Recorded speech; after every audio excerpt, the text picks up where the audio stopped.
Ito pala guys, sa Isuzu na pickup, ang problema ng aircon nito is yung high side nya.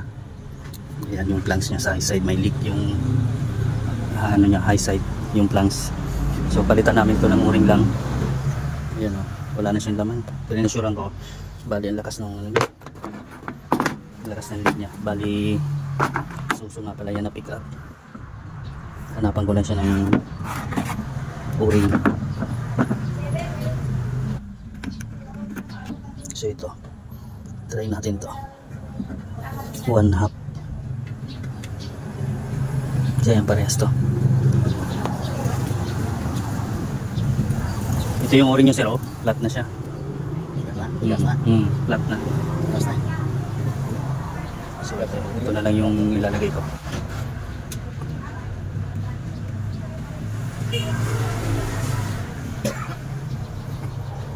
So dito guys, sinalpak ko na yan. Ayan, higpitan ko na lang to. Nakasalpak na yung blanks nito.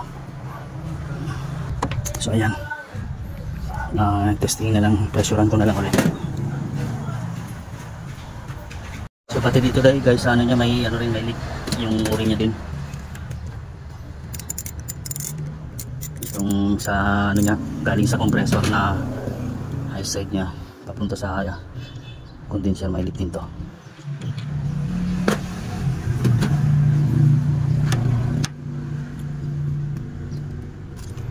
Ayan.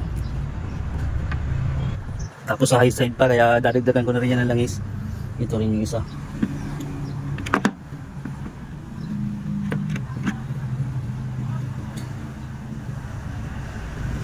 Ano ito?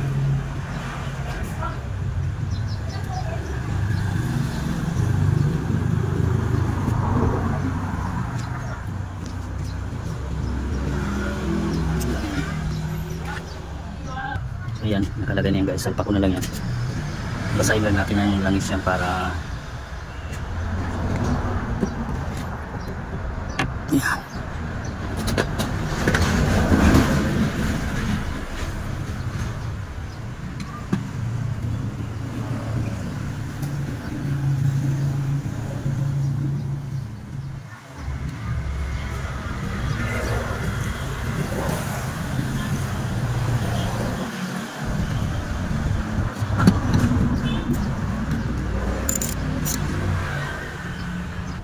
So yan guys, naka ano na yan, ligtis na lang natin, pinasyaran ko na rin yan.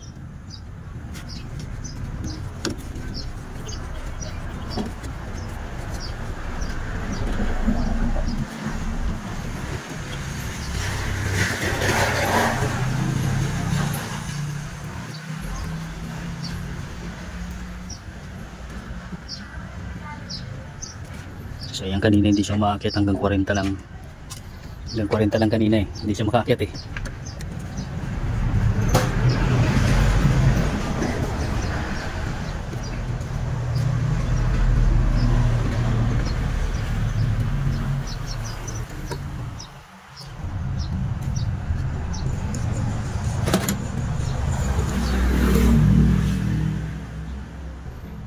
So ayan guys, naka-pressure pa lang muna yan. Ayan guys, prenesyoran ko lang siya ng 100. So antayin lang natin ng mga ilang minutes. Pag hindi na siya gumalaw, vacuum ko na lang to. Diba, ito yung ano niya, yung pinalitan dito, fittings dito sa papunta sa condenser niya, tsaka yung nando dyan sa ano, yung dulo nito sa compressor. Ayan, wala na yung leak, bago na yung mga o-ring niya.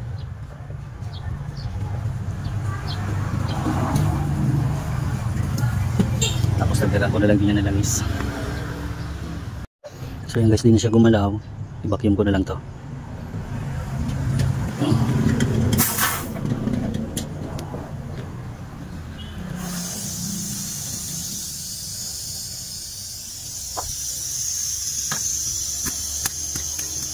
Dadagdagan ko na rin siya ng langis dahil high side yung ano niya, high side yung leak niya, so kasama nang natapon yung langis niya.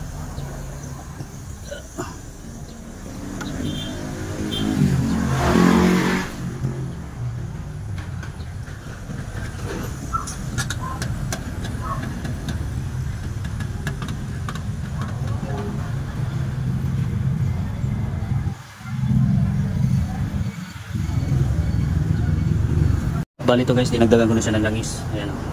dalawang scoop.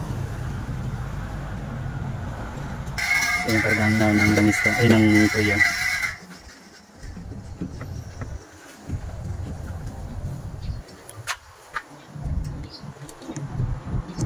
Sige sir, paki-start nga po. So i-start lang natin to.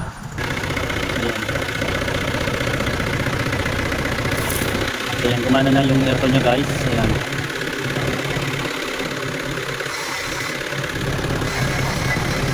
So, tingnan natin yung preview lang.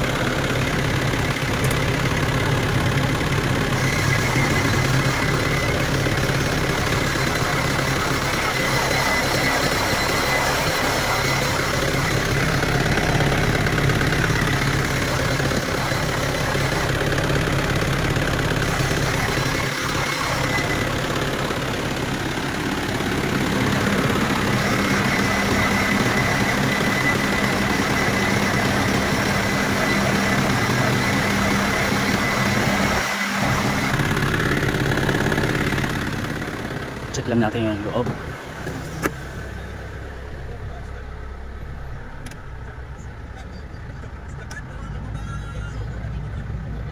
Pull natin yung ano niya, blower niya.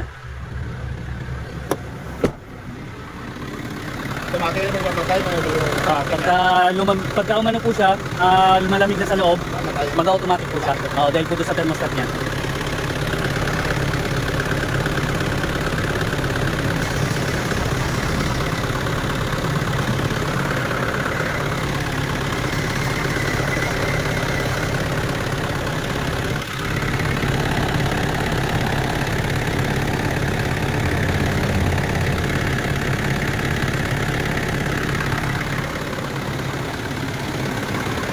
Power steering nito na, power steering.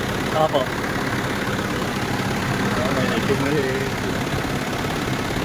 Tapos i-cleaning ko na rin tong condenser niya para iwas sa high pressure na rin.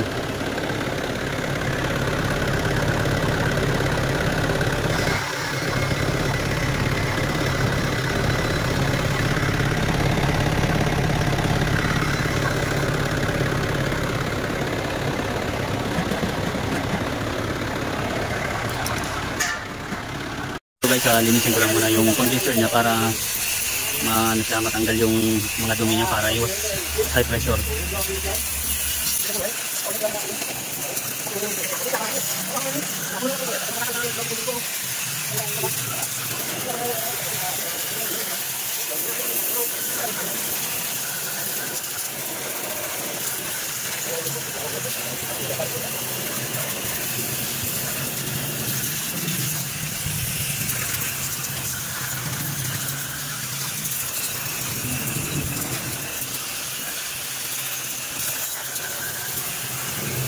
Kaya guys, bali start na ulit yan.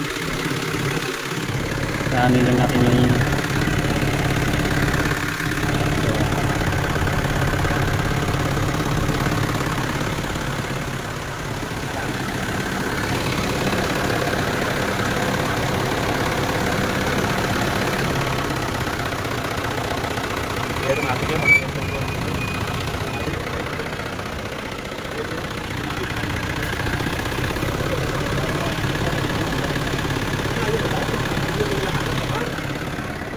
check lang natin loob.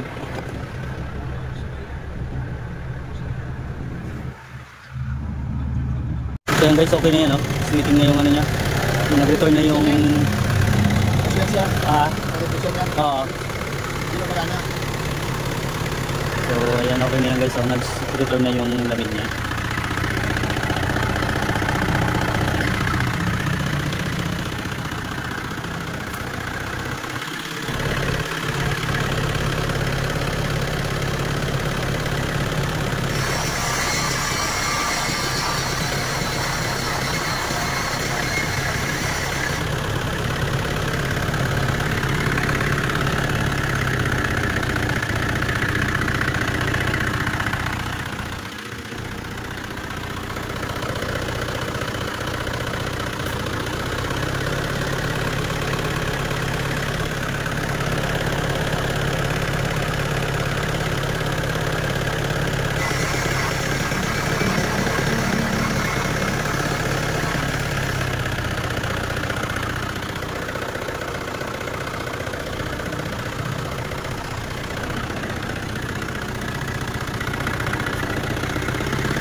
Ayan guys, okay na yan. Ano lang natin yung loob.